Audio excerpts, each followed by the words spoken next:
Hello everybody. I hope you guys are having a wonderful beginning of your day, and we're excited to be here with our new live stream layout. Many thanks to all the experts who have been helping us get things straight so that we could run these live streams smoothly.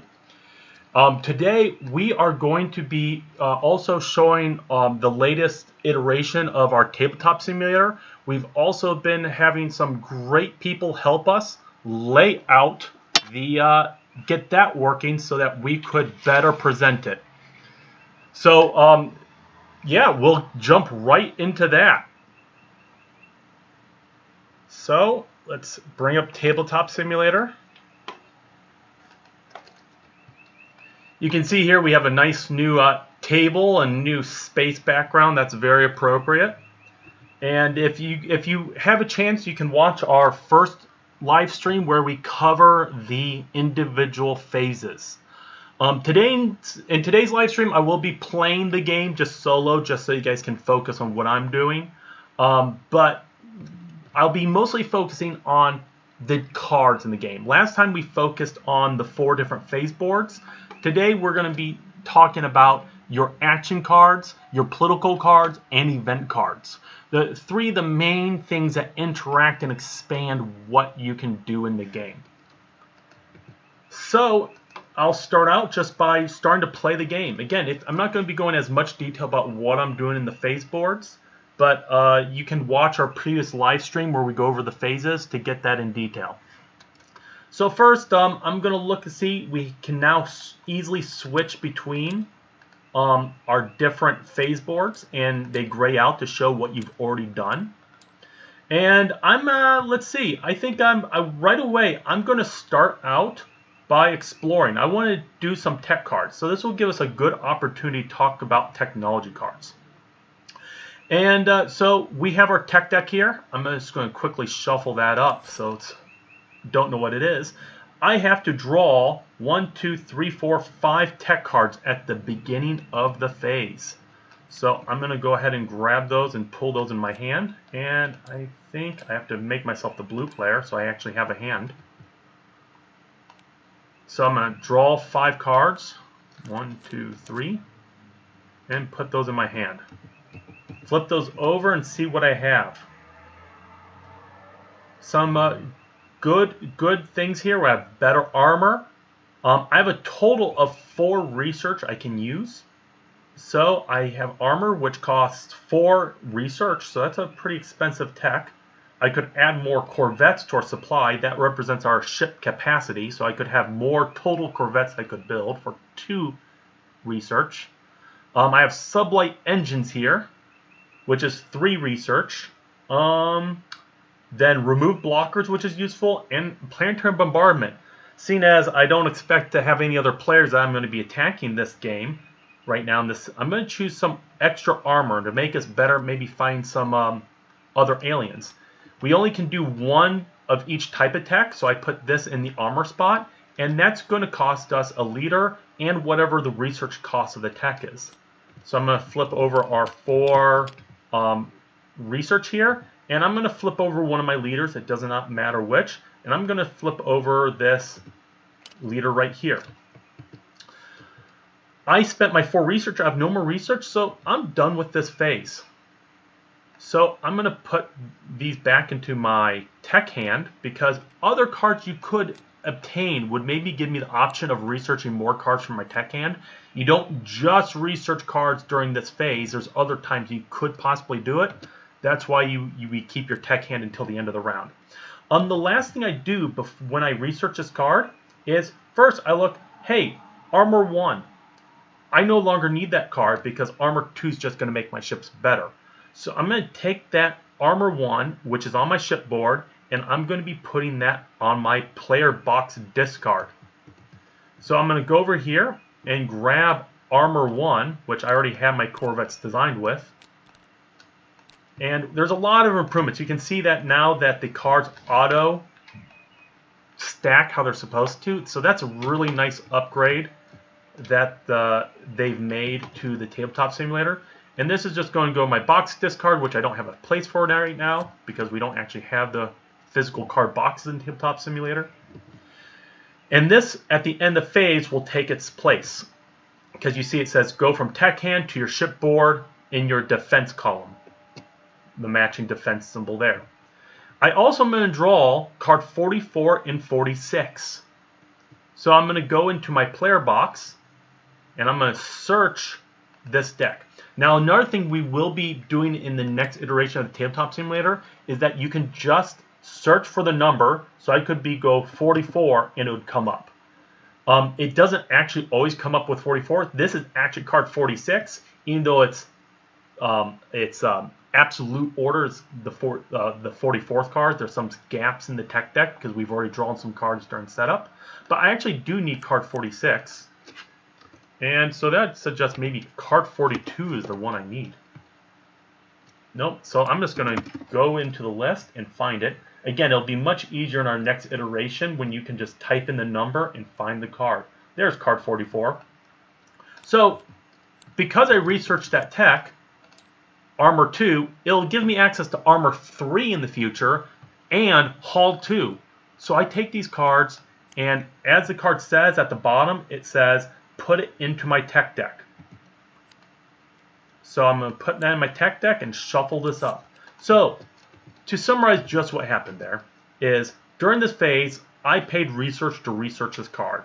The cost of the research is shown at the bottom here. And when I research and place it on my board, I will also possibly discard cards. Not every tech has you discard cards. And I draw new cards and add it to my tech deck, giving me access to more technologies in the future. So now once everybody's done planning their current phase, then when it's my turn to resolve, I'd show people I researched this card and I would put it in the column. When you research a new technology ship part, you can immediately decide to equip your ships with that technology. Since armor costs 0, it's not going to affect the total 0 power here, up in the yellow. My missiles cost 2, and my corvettes have a total of 2 power to spend from their power core.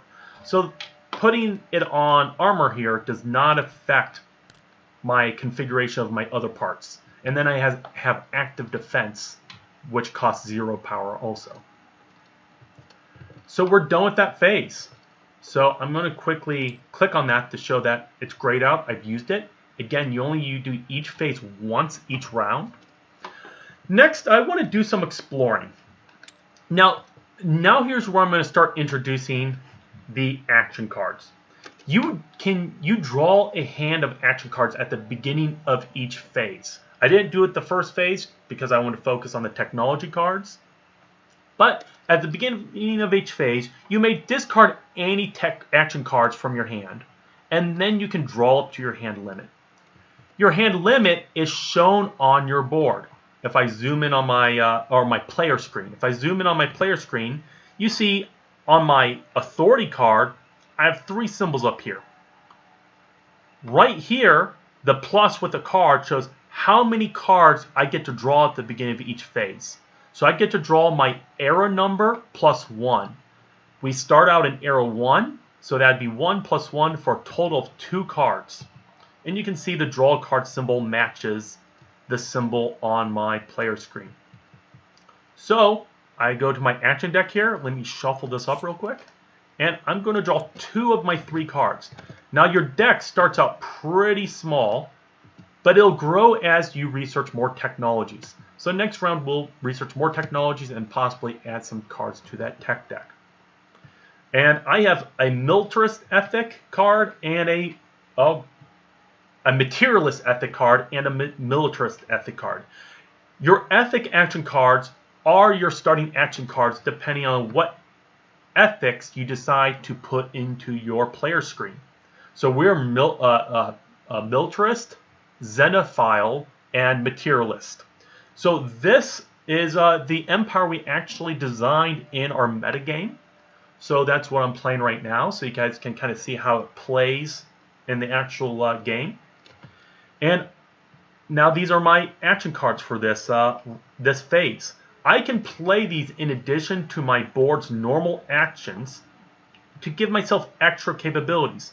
So this one, if I had not already researched technology, I could have used this card to give myself an additional technology option when researching. So unfortunately, it's not useful for me to play right now. I didn't really plan ahead. But Militarist would be good if I was in a battle. I don't have any battles yet. No spaceborne aliens I have to contend with yet. So, or other players. So I can't really use that. And I could also use this on the bottom to claim a rival system. We'll be going into combat in detail in the next Tabletop Simulator live stream. But right now, we're just focusing on how these cards work and how you draw them into your hand. So now I want to explore a new system for sure. That's going to cost me a civilian ship and a leader. So I'm going to flip my civilian ship and one of my leaders, which I'll flip this political leader. And I draw a new system tile. And that actually goes straight on top of my existing, on the board here. Now it doesn't look like it's wanting to match up exactly right. And these boards are not scaled exactly to the tile right now. That's something we'll have to fix in the next iteration. But right away, I put these resources on this tile. So 2 energy and 2 mineral. This is a pretty resource-rich system. We have this new nice board here. Instead of having to go over to the resource board and grab them, I can just click the resources, and they'll transport over to me, and I can put them on the system.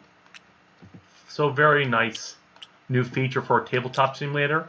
Once we get all the quality of life features inputted, we will be releasing the tabletop simulator demo after the campaign so that you can try out the game yourself.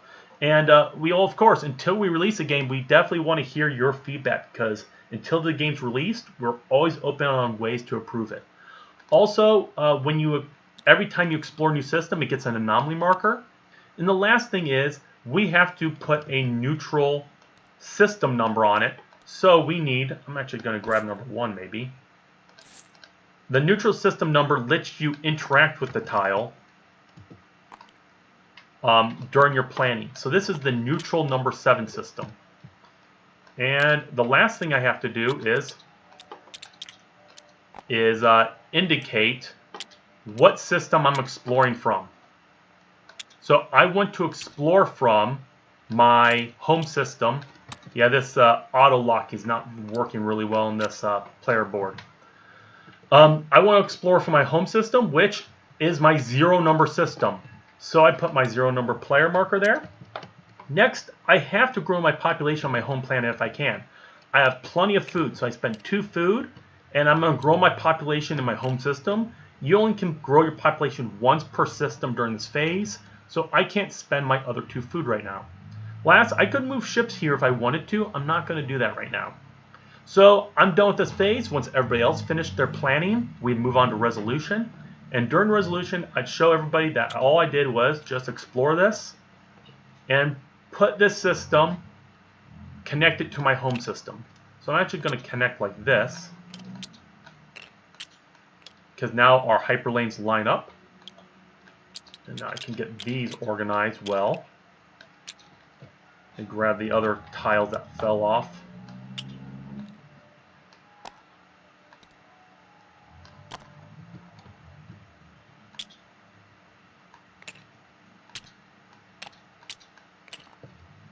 Okay, so now we are moving on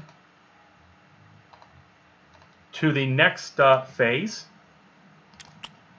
and which is, I will be doing the exploit phase, because now, oh, I forgot, I have to also grow my population. So we have these new nice population markers, and your population always starts out as unemployed. And you can see the color of your stack population. I'll lock this tile right here. And I'm going to do my exploit phase next. Okay, let's see if I have any questions before I move on to the next phase. Nope, it looks like people are answering the comments pretty well in the comment section. Thank you guys for answering. You don't have to designate from which wormhole or hyperlane you're investigating or you're exploring to. You just have to initiate from what system you are exploring from. So that was a question that we had about whether you have to plan which hyperlane you explore from. Yes, during the exploit phase, first thing I do starting out is I'm going to draw action cards. I can't use these. So I'm actually going to discard at least just this one. And now I can draw back up to my hand limit. So let's see which this one is. This is a Xenophile. Gain a temp influence resource for each player with whom you have a diplomatic agreement. Well, these don't really help me right now, so I'm going to need to research some better action cards because I don't have any diplomatic agreements. We'll be going over diplomatic agreements again in the next live stream in detail. But now I'm going to focus on the rest of this phase. So here I can age my leaders. To age my leaders, I roll a d10. And if I rolled under one of the highest leaders' age, they would have to be discarded. I did not. So now, since after I age my check for leader death, I age them, and we have these new nice dials that we just have to click to age them. Now you can see my leaders are now better. They have better numbers, and we'll get into what that means when we talk about events. So the rest of the phase, I have a bunch of unemployed workers on my planet here. I have 2 unemployed workers, so I definitely want to employ some people. Unfortunately, I only can employ 1 person per planet per phase, unless in the future I get action cards that let me employ more people at once. Starting out in the game, you don't have those special capabilities. So I'm looking at what I have here, and I'm looking at my resources.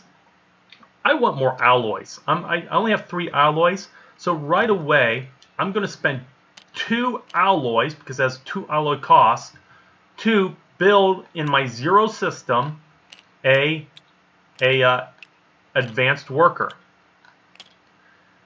And that's all I have to do for that phase right now. Or for that action. Then I also want to build a star base in that new system over here because it has a lot of resources. So that's a 7 neutral system. You always build star bases in neutral systems. So I just take my 7 marker, place it here, and that's going to cost me 3 alloys and 3 influence. This is why I want more alloys, so I can build more star bases in the future.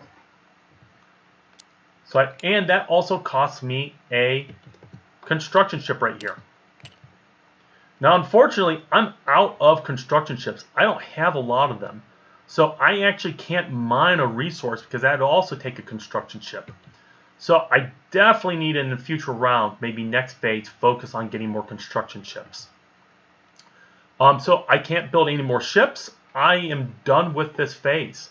So now to complete it, I look at my where I want to employ a worker, and this action has me move a unemployed worker, or really any worker at all, to the advanced worker spot on my planet.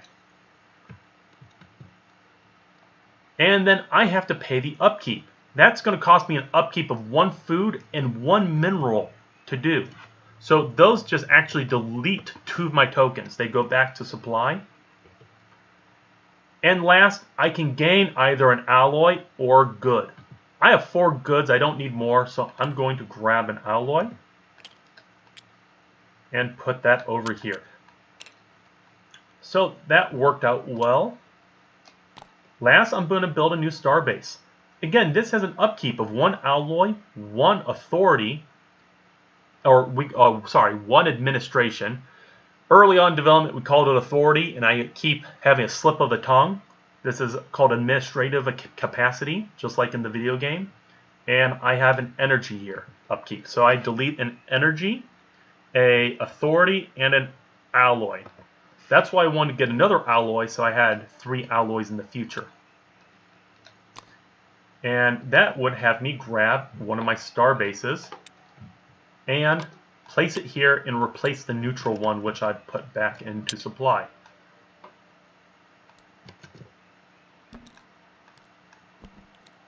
Uh-oh, there we go. So I'm done with this phase. The last phase we have left is the Exo Politics. So now I'm going to switch to that. And I don't have any more cards in my action deck, so I can't do those cards.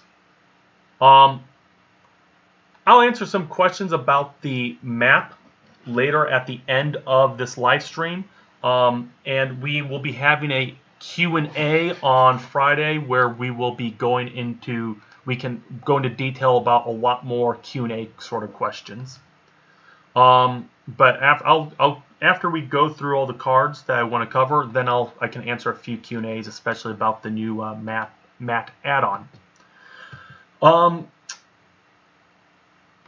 So next, in the Exo Politics phase, again, I could discard cards. I don't want to because I don't have any cards to draw right now. So next thing I do is draw a political card and also decrease my approval by 1. So I'm going to go over here, and I don't have a marker on approval yet. So let me just grab one of my markers. You start on 8. Now I go down to 0 or 7. And I draw a political card. So I'm going to have, I have my political decks over here.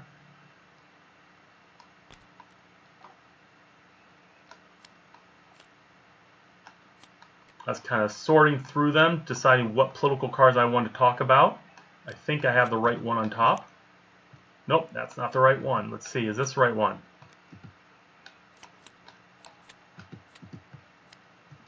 There we go. Here's a good one. So, I'm going to grab this political card right here. And everybody draws 1 during this phase, so you'll get 1 political card around that you can use. And this just goes into your political hand, which you can keep with your action cards. Unlike action cards, these don't count towards your card limit. So you only gain 1 around, but they let you do some really special kind of diplomacy things, that also internal political stuff and external. So this one in particular is a demands card. There are demand cards for all the different sort of ethics. This one is specifically for materialists. So ideally you'd want to play this on another empire, because demands have negative impact until you satisfy the demand. So it says place it in an enemy's active card area. If the player, they employ a specialist worker that produces a research, discard this card. At the end of each round, decrease their approval by 1. So this means until they employ a worker to produce research, their approval will be going down. So you're kind of forcing people to behave in the direction of the ethics they chose. And if they don't, their population is going to get unhappy. These cards though have 2 options. The top option is always a conditional option. You want to play this on somebody who's materialist. The bottom option is a little more general. And this says, if a player has a deficit of any resource, they must spend any 3 resource. A deficit is if you have upkeep and you ever go negative, you'd grab a deficit token and put it in that part of your tray. Of course, we don't have a tray here. But you'd play this card on them because they have deficit, and it is the political ramification of having a deficit. Deficits also affect you during normal gameplay. They make you at the end of the round when you refresh. You have to choose 2 resources. You cannot refresh for each deficit token you have. But start game, we don't have deficit tokens, so that I can save this for later. Other players don't know I have it, and I can surprise them with it if they eventually ever do get a deficit token.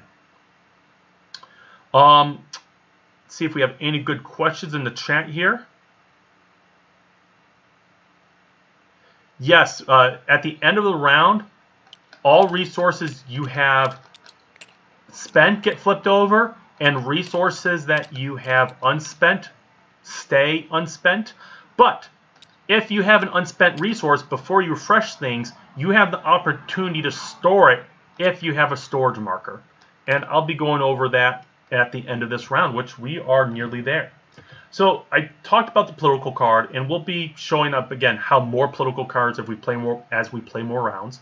But I definitely want to increase my approval, and I have a ton of goods. So I can actually mark that I want to increase my approval twice by spending all 4 of my goods. Next, I could recruit another leader. I have 4 leaders, which is pretty good, but you know what? I am going to get another leader because you can never have too many. Well, you can, but I always like to have about 5. So I'm going to click here and make sure, let me make sure the leaders are shuffled, first of all. And going to click the leader button, so it throws a leader at me. And I got another commander, and I actually draw 2, and I choose 1. I got 2 commanders. One starts at a higher level, which means he starts out better, but he'll also die quicker. And one that's younger. I'm actually going to do with the one that's younger and actually ages slower and gains experience slower, because I just want leaders to take actions with right now. So I'm actually going to discard this one back into the game supply.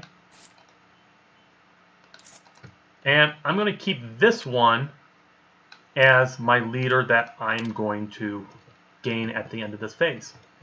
There's no systems I can claim. If you notice, claiming systems normally takes a leader and 3 influence.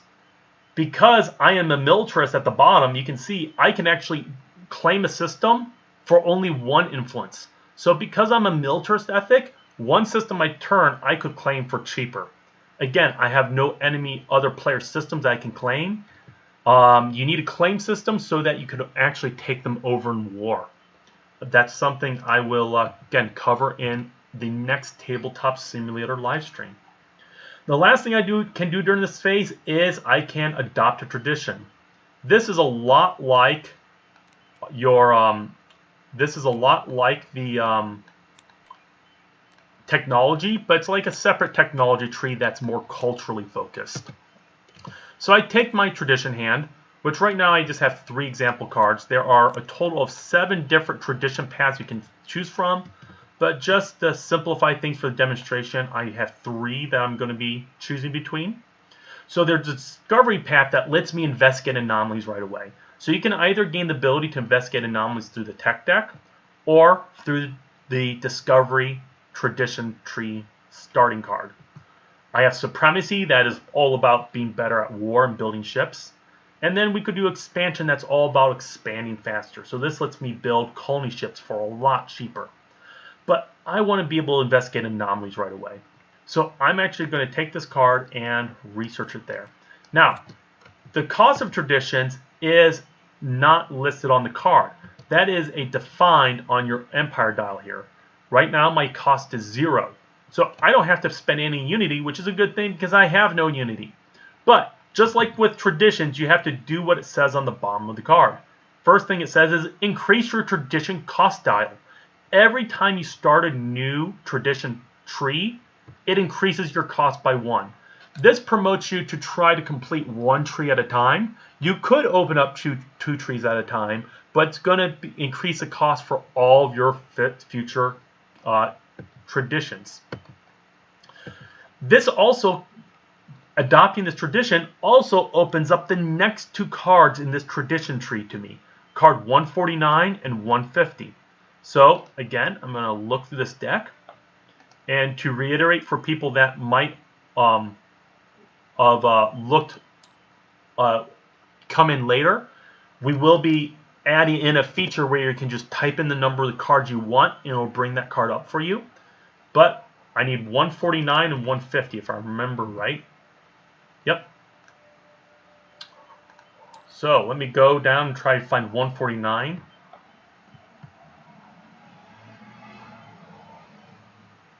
And I noticed from our previous playthroughs that these cards got in slightly out of order, unfortunately.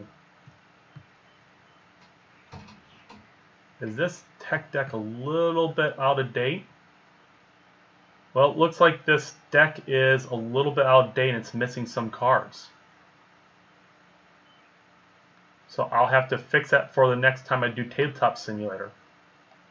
So it looks like those cards are missing from this pile. Yeah, so we've been having people work on this tabletop simulator, changing things around, reorganizing the deck, so it looks like this deck got a little bit messed up in that last one. But normally, the cards from the card 149 and 150 would go into my tradition hand, or my tradition hand here, so that I could adopt them in future rounds. So, I'm done with the phase. During the resolution, after everybody's done planning, this card says here, when I research it, it goes from my tradition hand to my action deck. Hooray! I have a new action card that I can start using next phase. I could use it, or next round. I could use it this round if we had another phase, but this is the final phase. I gain this leader, but during the resolution half, shown at the bottom here, I have to pay 1 energy upkeep. Boy, I started out with 4 energy, but now I'm down to only 2. But a nice thing is my approval is going to go up by 2. And because it's going to go up by 2, I can gain a basic temp resource at the end of the round. So being at certain points on the approval board has certain benefits and penalties that are universal. And then there's other benefits and penalties that can crop up or come out because of political cards people play on you. Hopefully we'll see that come up in the next round. So now I am done with this phase. Now I'm going to first start the end refresh phase. The first thing I do is I look at what resources I've left. And I have 1 storage marker. I have this storage marker because I'm Xenophile. One thing we worked in is trade we mixed in with storage just to streamline the game. So that my internal trade, because we have leftover alloys, we're kind of gaining a surplus. So I'm going to put this storage marker in my column of alloys so I can spend this as an alloy next round. Now I'm going to refresh all of my leaders, all of my resources.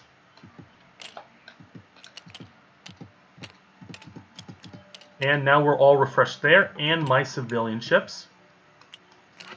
I can delete these tokens because I use those. The next thing I do is I take my tech hand, and I'm going to shuffle that back into my tech deck. Because next turn I'll have a whole new tech hand. And the last thing is any ancient cards I decided that I did not play or I decided to discard, I would put into back in my tech deck. So now I have 4 cards and not just 3 cards to draw and use next round. Let's see.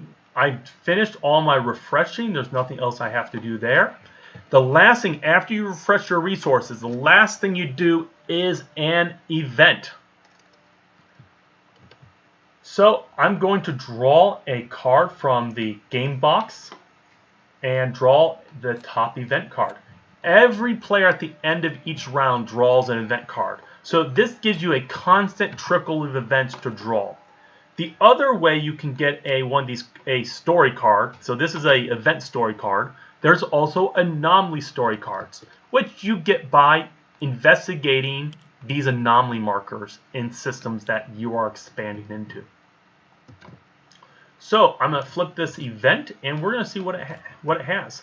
We went over events in yesterday's metagame update. We actually explored our first anomaly story there. You can go to the metagame update and comment in the comment section about what you want to do on that story card. Now in this event story card, we are going to first check to see if we have this lock, this key in our player screen. I'm actually going to bring this over here so we can see them both. I do not have that lock in my player screen. That PD is left over from prototyping. That's actually the planetary domination origin symbol. We actually have in the top left here, this is the planetary unification, prosperous unification origin symbol. So we're not that origin. If we were, we would draw card 8 from the box deck and do that event instead of this one. And card 8 is a variant of this event, but completely changed around because being planetary domination changes how the event would kind of play out. But we are not that. Then we look to see this card has a D key on it. If we had a D lock up in our screen, we would then unlock that and have the event that it tells us to draw instead of this story cards event. But we do not have any locks in our screen yet because it's the first time we've played this Civ. So now we look at the story. We actually go to the main story. Up here, we have the intro to the story. So this says, let me make this really big for you guys. Centuries before our species unlocked hyperlane travel, we sent out a generation ship to colonize a nearby system. We have not found a hyperlane connection to the system yet, but a colony might be in the system. So, based off that intro, there are 3 possibilities we can do. We could choose possibility A, B, and then there's a third possibility that we only can choose if we have the materialist symbol in our player screen, which we happen to have a materialist symbol. So we could choose that third option if we want to. But let's see what the options say. Here we have tried to build an unmanned FTL probe, or try to build an unmanned FTL probe with equipment the colonists can use to communicate with us if they are still there.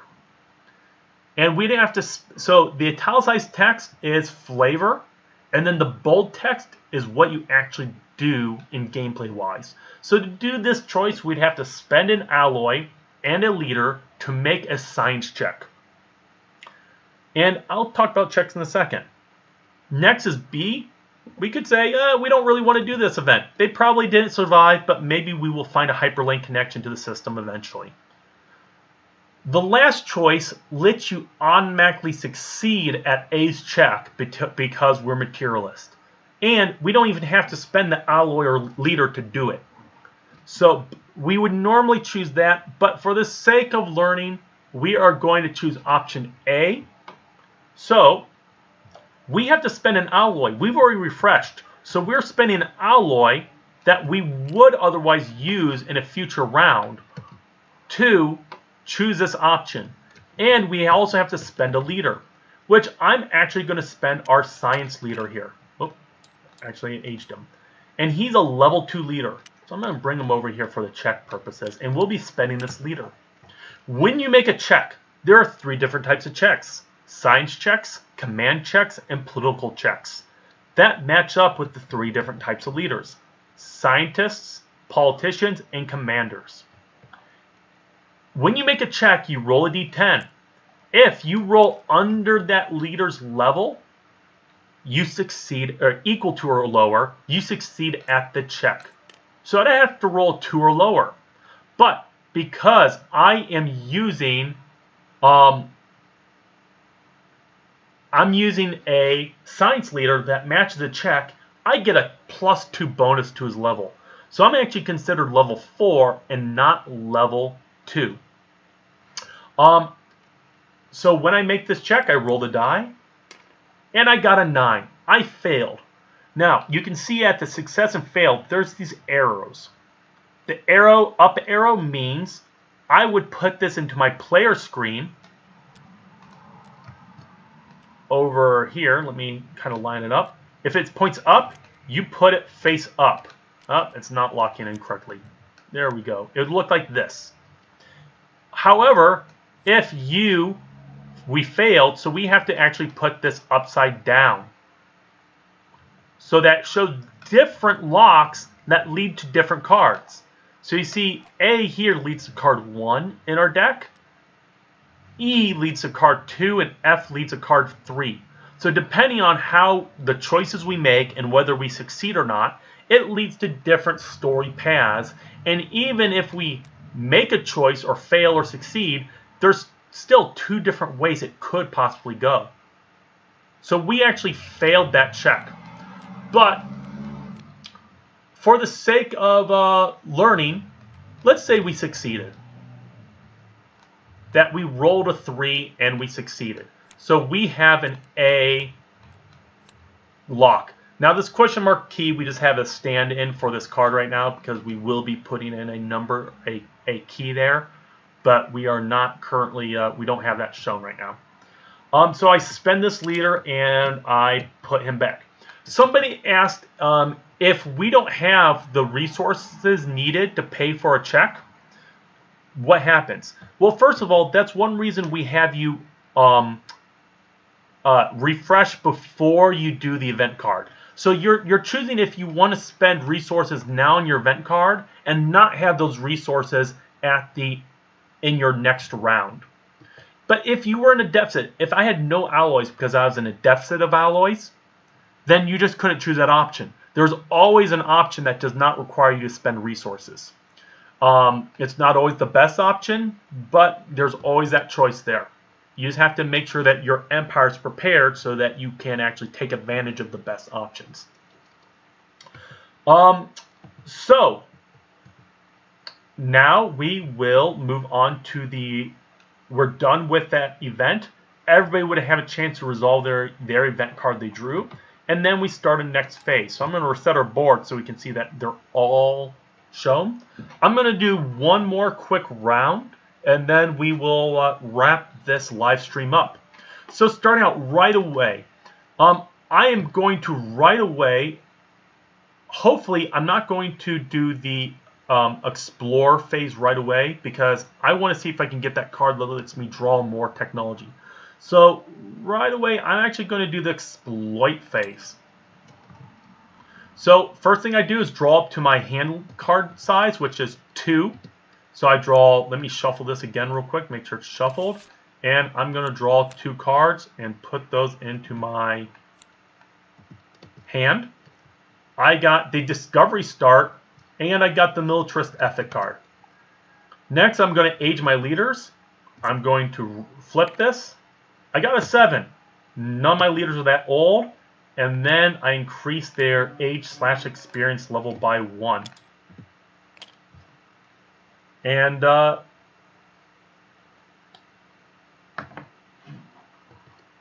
thank you guys. Somebody remind me that I should have made a Galaxy Center check when I explored.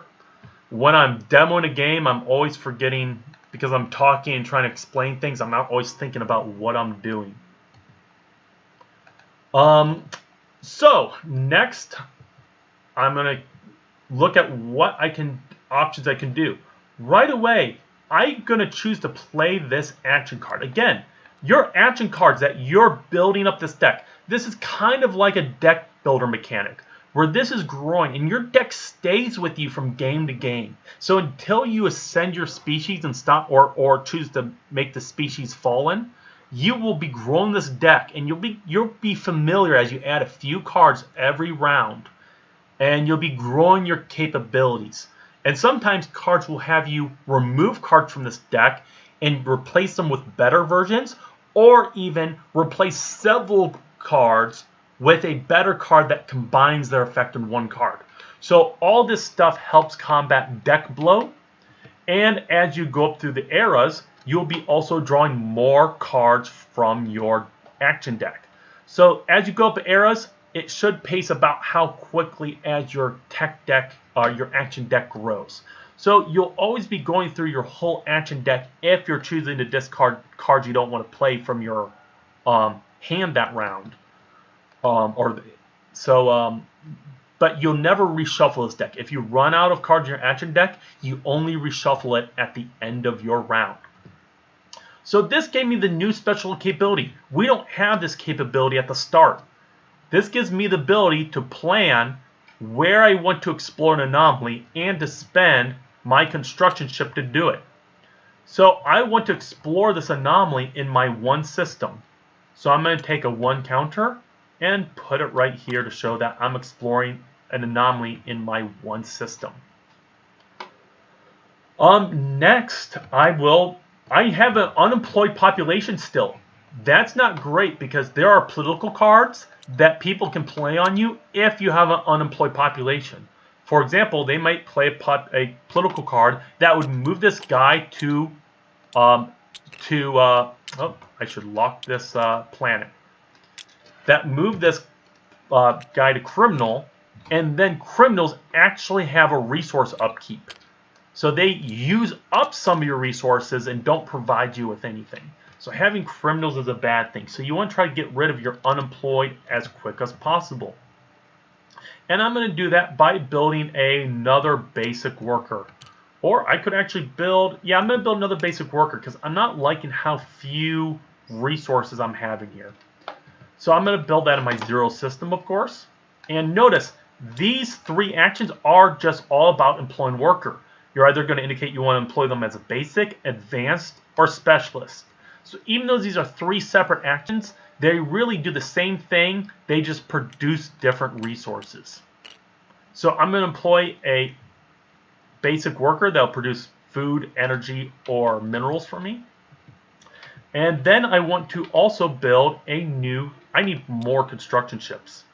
So that costs me my two more alloys. I'm not going to spend my stored alloy because maybe I want to use that for something else later. Oh, well, I could use that last alloy to build a Corvette in my zero system, except you only can build one ship per starbase.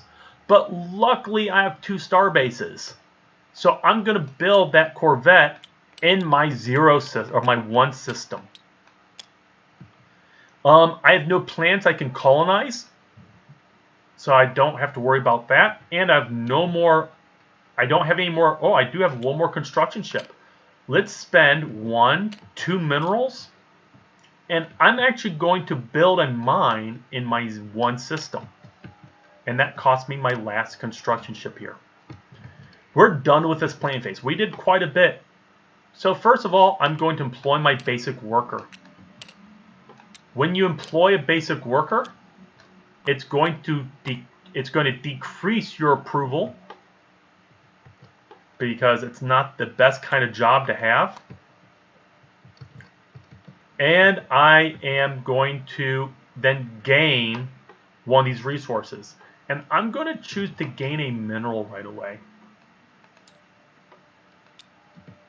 because I want more minerals to build more mines later on. And I believe I moved that guy to a basic worker. No, I have not. So I take this guy and move him to here. Now, the number of basic workers you can have is equal to the size of the planet printed on the tile. So I cannot have more than 8 tokens here. And I cannot have more than specialists and advanced workers added together than I have basic workers. So this is a pretty big home planet, so it can grow quite large. And one last thing I want to note for people who are new to the Kickstarter is that these are not going to be tokens in the final game. They're actually these really cool plastic clips that slide onto the edge of the planet. And they stay secure even when you pick up this tile and flip it over if you want.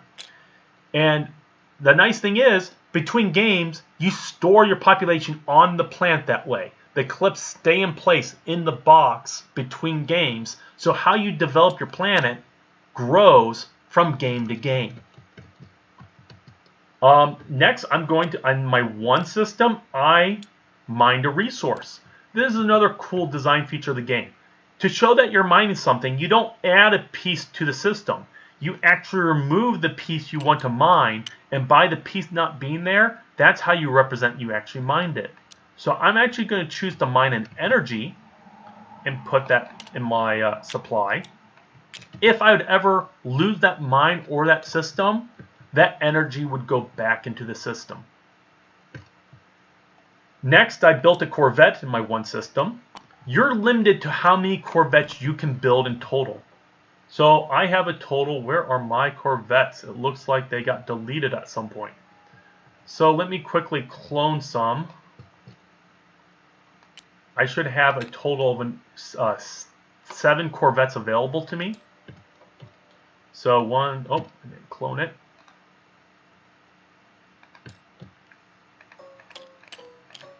Once I build all 4 of these Corvettes, I can't build more ships. However, if you remember from when I had my first tech hand, there's cards that can increase your ship capacity. And that's when you grab it from the game supply, which we just have in this bag here, and I could add more corvettes from my game supply into here. This is how we're representing fleet capacity. By your piece limit is your fleet capacity. So by you increase your fleet capacity through technologies and through eventually upgrading your star bases with anchorages are the two ways you can increase your fleet capacity by giving yourself access to more miniatures to place out there. One thing that's a little different than the video game is that we are actually tracking fleet capacity of corvettes, destroyers, cruisers, and battleships separately instead of one big pool. That's just as a streamlined way for the board game. It gives the same feel and progression as the video game, but is much friendlier in the board game to manage. The last thing I did was get a new construction ship. And that cost me 1 energy upkeep. So I actually have to delete one of my energy tokens, and I would gain a new construction ship. And notice, when you gain resources, they start fresh. So I can still use this construction ship this phase. The last thing I did is investigate this anomaly. So we are going to get the opportunity to have another anomaly. Remove an anomaly marker from your system to draw an anomaly card and resolve it immediately. Your leader gains +2 on leadership checks during the anomaly event. So if we have to make a check, our leader gets an extra +2 because we are investigating it with this card. So I removed this anomaly marker, so I've been investigating the one anomaly in that system. And I'm going to draw a random anomaly card. See, every once in a while I'm getting a text from my team about stuff to answer specifically. Yeah, I think I called it a construction ship. It's actually called a civilian ship. We combine construction ships and civilian science ships into one token, and we're calling them civilian ships because they're non-military. This is our new event card. For our anomaly. So we find a vault filled with cryogenically frozen aliens of a variety of species. Notice this card cannot trigger events in our screen. It just is an event specific to the anomaly. If we are not xenophobe, which we're not xenophobe, we're xenophile, we can attempt to revive the aliens. So you could not attempt to revive these aliens if you're xenophobe, which makes sense. Why if you don't like aliens, you would not want to revive them. So I could spend a leader to make a science check. Or I could let the dead rest, and then I could store 1 influence for free right now. Or C, I could try to learn stuff from studying the anatomy of these aliens and the process used to freeze them. And I could gain 2 more cards to my tech hand, which would give me more options to research when I do eventually research. But I'm a xenophile. I want to try to revive these aliens and add them to my empire. That sounds like such a, I believe we call these people the Avarians, the Avarian Imperial Kingdom. That's such an Avarian thing to do. So we are going to spend a leader to do this. Now, if we spend a scientist, we get +2. But we do not have a scientist. So I'm going to spend my 4 commander because he still gets a 4. And I get a +2 from this card I played. So I need a 6 or less to succeed. So I'm going to roll my die. I got a 4. We succeeded. That is fantastic. So this says, add a non-player population to one of your planets and add this card to your screen. So this card goes into my screen with the other cards. Let's move this over and kind of line them up how they would be. We're having a weird kind of locking thing that we'll have to fix on our next live stream. And I flip this card over. It's locking, that's not nice. And let's put our screen back up there. So now we can see that we actually have 2 A keys. Now this is an old prototype card. It has a different symbology. This is stuff that we are fixing into Tabletop Simulator before we release the demo, is getting all the symbology between all the iteration of event cards, because we added events and stuff in waves as we did development, getting them all to match up. So I had a non-player population. That's these generic ones. It's a white population marker. And I place that as an unemployed worker in my system. Now this is one of the cool things about the game. You can have population of different species on your planet.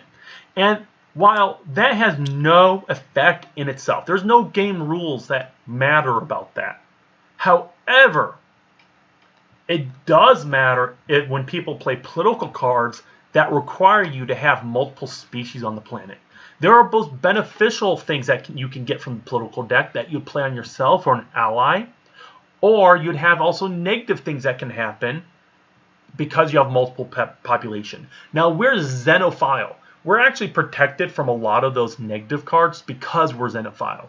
If we were either xenophobe or we had no xenophile or xenophobe ethic, we would be affected by those negative cards to a greater statistical degree.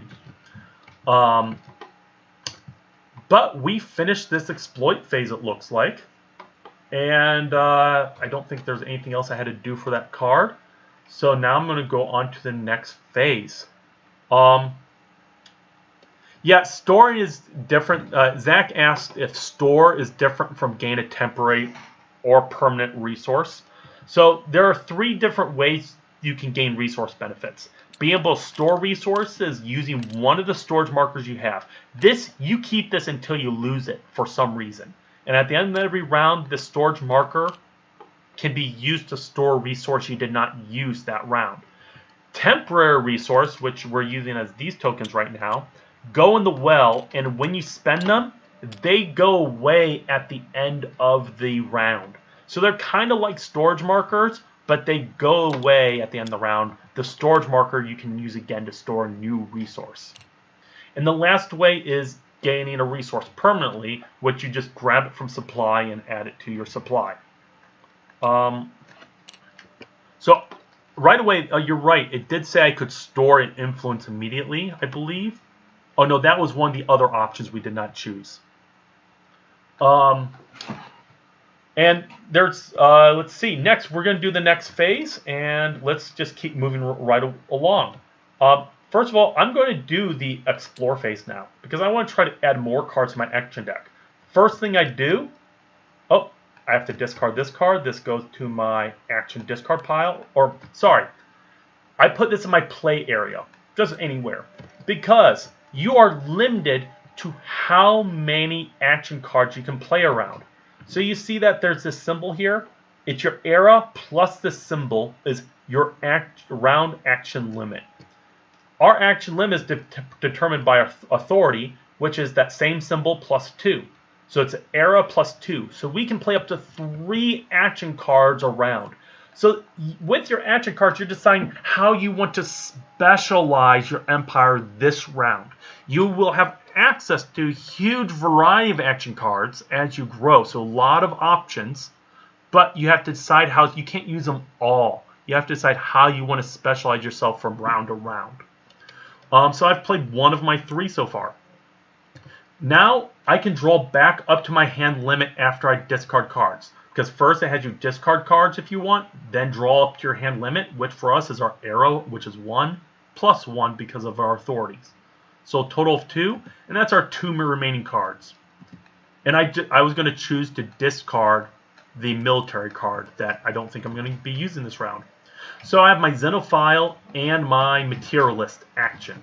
So during this phase, right away, I'm going to play this and draw an additional tech card from my tech deck into my tech hand, and I get to draw 5 more.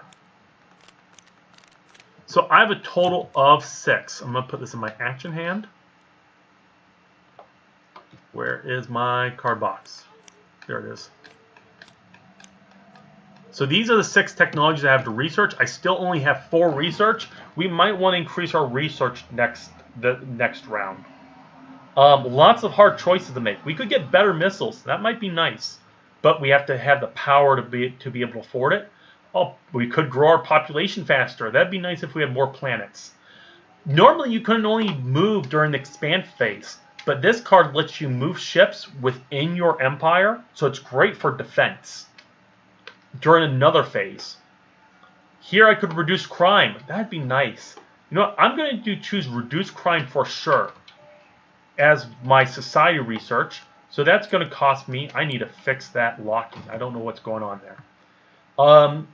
Reducing crime, and that's going to cost me 2 research. And every time you do a technology, you have to spend a leader. So I'm going to spend a leader. Now what's important is you can spend any leader to do any of these actions, but certain leaders will eventually get abilities. So when this leader levels up once more, physics research will be 1 cheaper when you use this leader to research him, or research. So not important yet, but next round I'm probably going to use this guy to research a physics technology. And then I have 2 more. I have a lot of options. I could do combat computers, or I could do Corvette streamlining, build a Corvette. So this lets me build Corvettes quicker. Remember, you only can build one ship per starbase during the exploit phase, but this card does not require you to spend a starbase. So I could actually build Corvettes quicker. So we're militaristic. Combat computers is also a nice card because I could use this in combat to reroll dice. I'm going to be more concerned about building up my military quickly if I have to. So I'm going to grab this Corvette streamlining and put that as my energy engineering research. Costs me another leader. I'm going to spend this combat leader because this high-level leader I might want to save for a future check. And that spent my last 2 research because that's 2 research. Notice this card did not have me discard or draw cards, but Corvette streamlining does. So I'm going to go to my player box, search for card, let me see, card 38.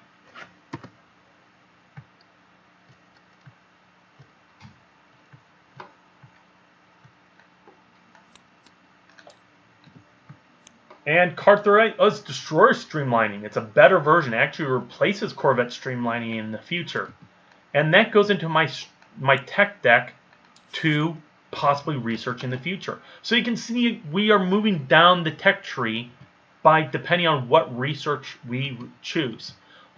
There's no way to reduce crime starting out, except there is a tradition path that lets you do it, and there's a research. So all the different game mechanics that are not available on the phase boards are usually added either in the tradition, either in one of them or both for the tradition deck or your research deck. I am done with this phase. Let's see if it looks like somebody has another question they want me to answer. Is the text that has the orange border about discarding mandatory? You have to do these orange bordered actions, but this is discard any cards from your action hand. This is a you may discard, and that's probably a wording we will improve. May discard any cards from your action hand, I think would make this clearer. And then you then have to draw up to your hand limit. That's not a negative thing. And also, drawing tech cards is a have to do thing, but it's not a negative thing. These are just reminders that you're going to want to do this no matter what.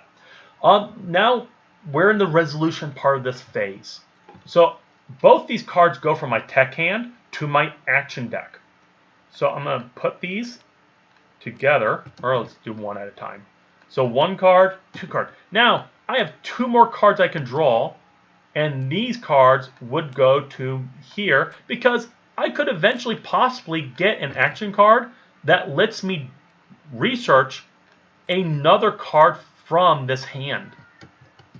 Just like this, we had the card that let me do anomaly, or this card that let me draw cards. This has no more effect, so I am going to put that, oh, sorry, I actually put that in my play area. Because now we've played 2 of the 3 cards we could play this round. We're done with that phase. Now let's go to the Exo Politics Phase. Because we're running pretty low on leaders, I could decide to get another leader. I have to decrease my approval. Or first, let's do the hand thing. Draw. I have no cards in my hand currently. Or I do, sorry, I have this card. And gain a temp influence for each player. I'm going to discard that at the beginning of the phase and draw back up to my hand of 2. So the 2 cards I just researched, I have available to myself right away. I might use one, I might not. We'll see. But first I want to do these have-tos. Decrease my approval and draw a political card. So I'm going to go over here. I should move this political board closer to me. Let's decrease that down to 7. And I draw a new political card. Let's see what it is. So here, this card is a political expansion. Add 1 crystal counter to a system adjacent to a system with a crystal in it. So the crystalline entities, and if there's a system anywhere on the map that has one of these, I could play this card to have them expand. Again, we don't have game rules that you have to memorize before you start playing. How do you control the behavior of the crystalline entities and other spaceborne creatures in the game? It's all done through cards and mechanics that you gain as you play. So this is actually one thing with the political cards. Political cards aren't things that necessarily you actively do. They also are just arbitrary political events that can happen in the galaxy.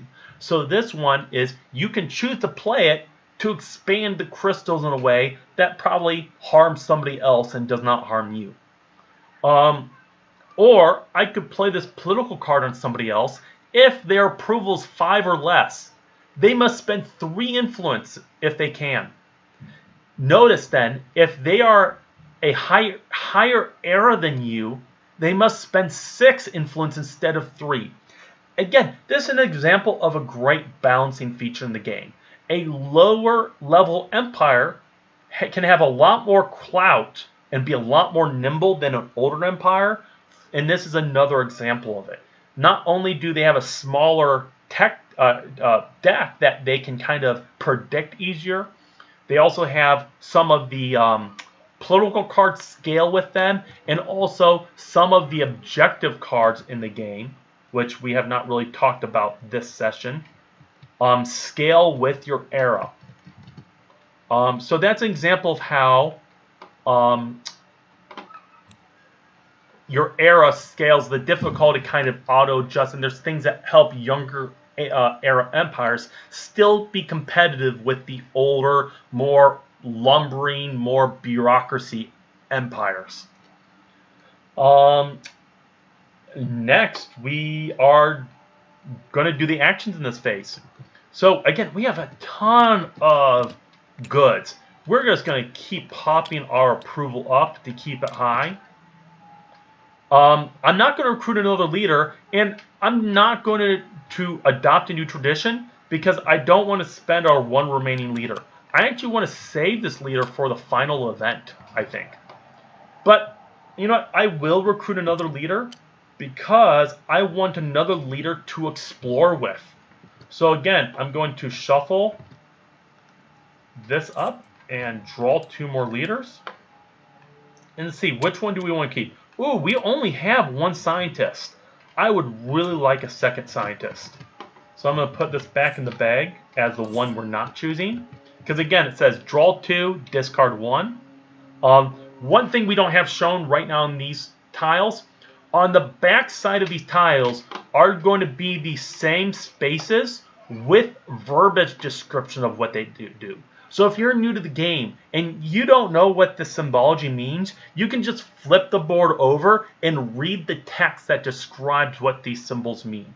So this is a great duality where we make the game easy for experienced players to use and recognize stuff, but new players also have the ability to quickly pick up and understand the game and have the resources to do it. So I'm done playing that phase. I'm going to increase my approval by 2. And because I'm talking and teaching the game, I actually forgot to gain an additional temporary basic resource. I'll remember to do that at the end of this phase. And last, I take this leader and put in my leader area. And that leaders, when you gain leaders, they have an upkeep of 1 energy. Now, one thing I want to remind about these upkeep costs. When you lose the piece that has the upkeep, you gain the upkeep back. So when a leader dies, you gain an energy back. If somebody takes a system from you and you lose control of the starbase, you gain all the upkeep for that starbase back. We have a nice little easy cheat sheet that reminds you what the upkeep for all the basic like 6 to 7 pieces of the game are. But I don't have it here. I just have them pretty well memorized. Last phase we're going to do is the expand phase. And did I want to play any of these during this phase? I don't have any criminals. Or no, this lets me reduce crime, so I'm not going to do that. And this lets us basically relocate criminals and move them to other planets as unemployed. And then the streamlined corvettes, I have no more alloys, so I can't use this card either. So we're going to do the last expand phase, and then we'll move on and do future stuff. So I want to explore a new system. I could also spend a leader to move ships, but we really don't have reasons to move ships yet because we have no enemies to deal with. That might change when we explore. So I'm going to spend my scientist and my last construction ship to explore a new system. Oh yes, we got a habitable world. That is great news.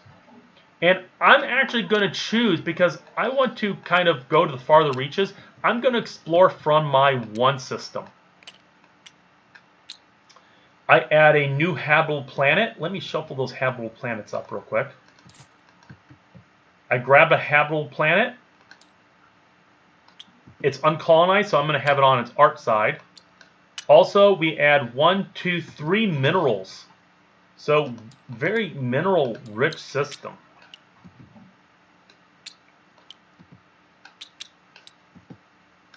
And then, again, I add an anomaly marker.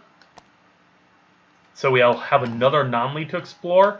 And the last is we grab a non-player system marker. So this is system number 9 or 6. We're going to have to put a line underneath these prototype ones so we can tell the difference. But we have that system explored, and that cost me, again, I spent one of my leaders and one of my remaining construction ships. And then I have to grow my population on my home planet. Last, I could move my ships to one of my systems. Normally I'd do that. If I wanted to move these 3 ships to my 1 system, I would spend my 1 remaining leader and put a 1 marker in the blue hex to show I'm moving to blue's 1 system. If I was attached to the yellow player and wanted to move to the yellow's 1 system, I'd put my 1 marker there. And if I wanted to move my ships right away to the 9 system, I would grab my 9 marker and put it in the middle. The middle is for non-player systems. So I could move ships here right away if I wanted to. But again, I want to save my leader for the next event. So I'm done with this phase. I'm going to choose not to play any of these cards because I don't have the alloys or criminals. And I'm going to put this from my 1 remaining hyperlane from this system. And there we go. Now, I forgot to do this last time because I'm talking and teaching. Every time you attach a system and you're not connected to another empire of the Galactic Center, you roll a die. If you roll a 4 or less, which I did, you have to connect to an empire that's already connected to the center or to the center yourself. And let me unlock all my pieces. I think I have them all unlocked. Oh, nope, still messed up things up. This is where, apparently I locked that thing too. I know what happened. I did not deselect things when I unlocked them. But I'm not going to fix things now because we're going to actually just be moving on to the end of the round, so it's not important to fix them for the rest of the live stream. But I would connect it, and I have to connect it, connecting it with the new system. So if I was connecting to a new player, I'd have to connect them to them with the new system I explored. This is also where the puzzle piece connections are nice, where you can easily slide this across the table and they don't they stay together. One thing people have been concerned with is if our boards, these will wear as the puzzle pieces connect and disconnect. Now, we've had used some of our existing boards. We are known for using really high quality components in our manufacturing, and we're not changing that for Stellaris. So we're using the same materials and the same manufacturing processes that we use for our past games like Conflict of Heroes and 878 Vikings and stuff for this game. And so we actually made our prototype tiles out of the same boards, and for 2 years we've been using these pieces with puzzle piece connections without any wear problems. Let me grab some of our, I have a prototype piece around here somewhere. Here we go. Yeah. These are some of our great prototype pieces we have, where we just, these are actually Conflict of Heroes boards, and we pasted on our systems, and you can see it has a puzzle piece connections, a little different shape than what we had, but they attach to each other, and they easily attach. You move them around, and they have not worn in the 2 years that we've been using this when we were doing the physical play testing. And so I'm really not concerned at all with those puzzle piece connections wearing over time. It's just that's where good material choice comes in, and good process of how you manufacture them. And Uwe has actually spent a lot of time researching puzzle piece connections, because we just came out with our Academy game puzzle line, where we have 3 great puzzles of our game covers that you can purchase from academygames.com and build on your home table. Some beautiful puzzles there. To finish off this round is now we're going to be doing the refresh phase. We have this storage marker to use again, and I'm looking again. I'm going to keep it on. You know what? Let's put on. We don't have research. We don't have a lot of stuff available. I'm actually going to put it on minerals. So I'd spend that mineral to show I'm storing it, and then I would refresh everything. The last thing I also get to do is, because I'm at 9, that text there says I gain a temp resource that I can place in one of my basic resource wells, either food, minerals, or energy. We only have 1 energy left, so I'm going to take my temporary resource and I'm going to add it to my column of energy here, so I have more energy to spend in a future round. Oh, I forgot to grow my population too, because I explored. So I'm just going to take that guy and put him as an unemployed worker. Now we have an unemployed one of our Avarian species and one of the species that we unfroze. Wonder what happened. Notice we have an event. This card 18 would continue the story for what we did since we unfroze it, unfroze those aliens.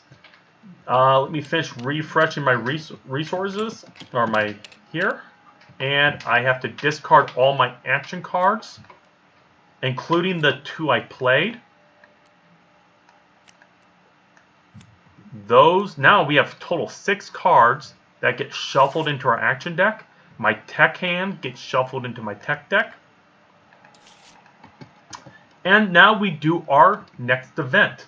Now if I stack this deck correctly, oh, apparently not. Let me grab an event card. Oh yeah, the event card's right here. This should be a, nope, that's not the right card. Oh, here's the event deck. There we go.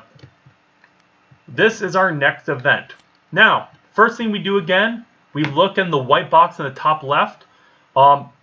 We have a stand-in for what this could trigger. We have not added that yet for this card, but then we have an A key. Again, this is an older prototype card that doesn't necessarily match up with symbology of the final cards, but that is an A key. We have 2 A locks. if you have 2 A locks, you do the left one first. So this was the first event, A event we have. And this is an A key. So instead of resolving this card, we just discard this card again. And we actually will trigger this card, which has us actually discard this card, and we'll draw card 1 to continue our story. So I'm going to search through our deck here, and this should be card what? This should be card 1 here. So I guess there was a numbering error on this card, but because this is actually listed as card 1 itself, but this is actually the correct event. So we have found a hyperlink connection to the system with the generation ship we sent. Orbital observations show generation ship established a colony on the planet, but they have devolved into a primitive Iron Age society that maintains the generation ship as a temple to the gods that sent them to this planet. So the generation ship we sent a century ago, they now worship us as deities apparently, and they don't really know who we are. Draw and attach a system tile with a habitable planet to one of your systems. So we're going to draw a new system tile. And this actually has a habitable planet, so that's unfortunate. And let's say it was right here. We add a new habitable planet. And we actually have to add a system to it. I mean, we've gotten actually very fortunate because we like dry planets, and we've only gotten dry planets on our draws. That's pretty lucky. And I believe this card says we have 2 choices. We can passively study their society and let them progress naturally, or we can try to make contact and reintegrate them into our society. Because we're xenophiles, I think we're going to do B. This doesn't require us to make a check. But place one of your star bases in the system for free. Hey, we just gained a new system for free. Place one of your population on the planet, because they're of our species, as an unemployed worker, and gain the Spiritualist Opposition card. So we place a population on that planet as unemployed. That's the colonists that were remaining there. And then we place one of our star bases.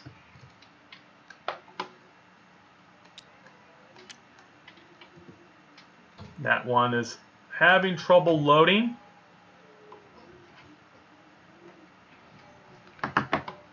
Wonder why it's having trouble loading. Wonder if I draw another one.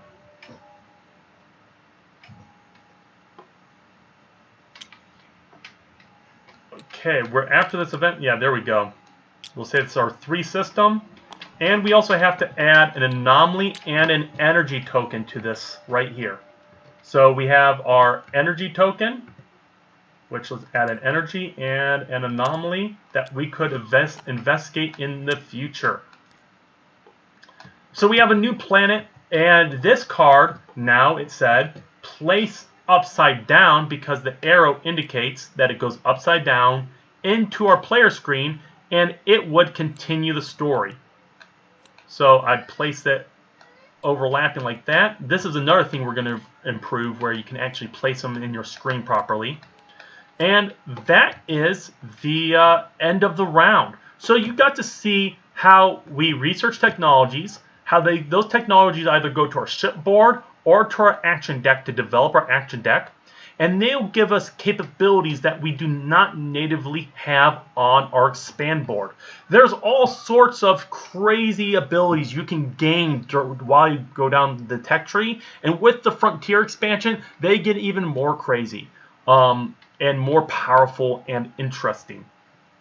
And then last we saw the political cards that you can use. We didn't have the opportunity to play it on other players, but I wanted to show you how they generally can work, where you can play political cards on people to affect their have effects for their approval being certain levels, for having unemployed population, for having species of different types, or for having a certain type of ethic you can make their population demand.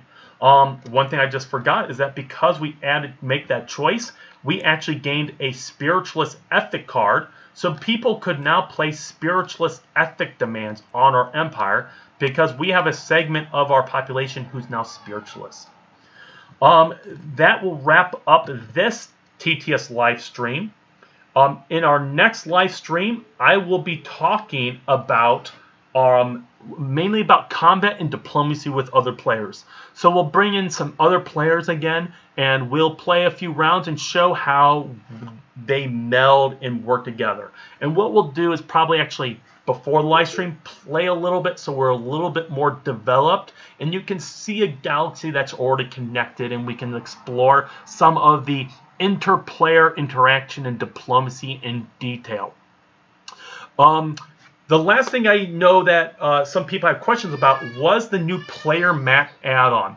Now, this new player mat is a super high quality mat.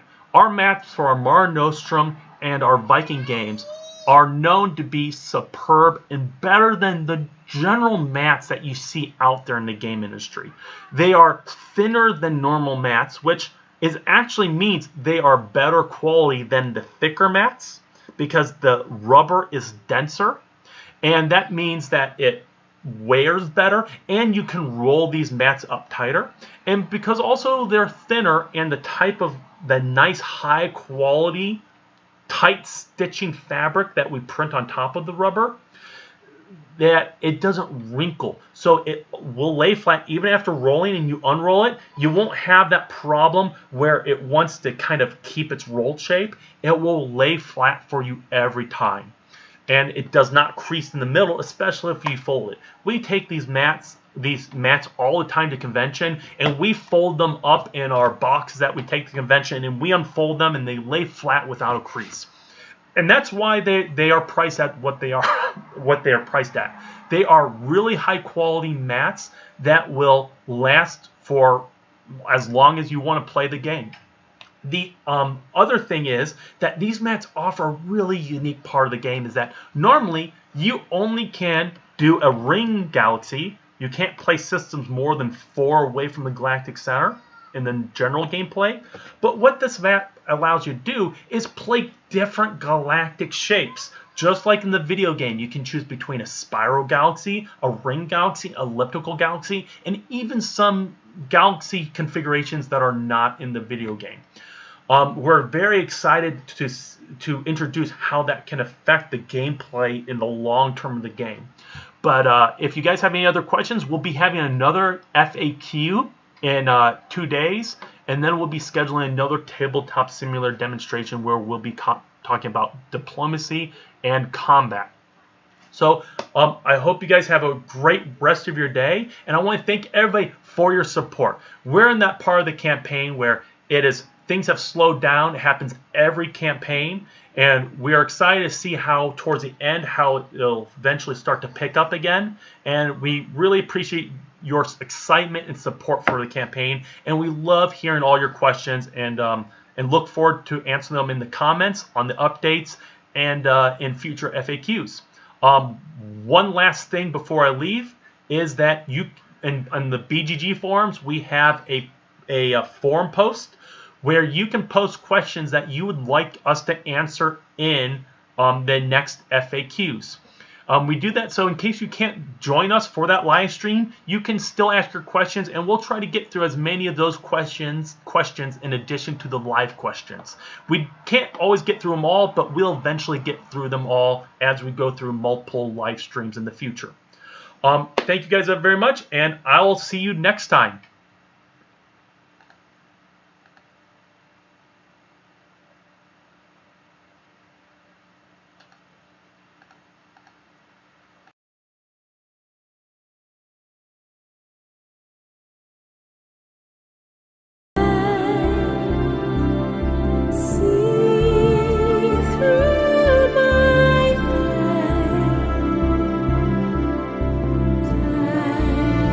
Standing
Just tell me what I need to know.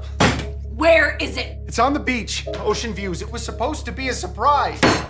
She doesn't like surprises, Dave. Thanks, Captain Obvious. Booking a trip can feel dramatic, but with free cancellation, you can't go wrong with Hotels.com.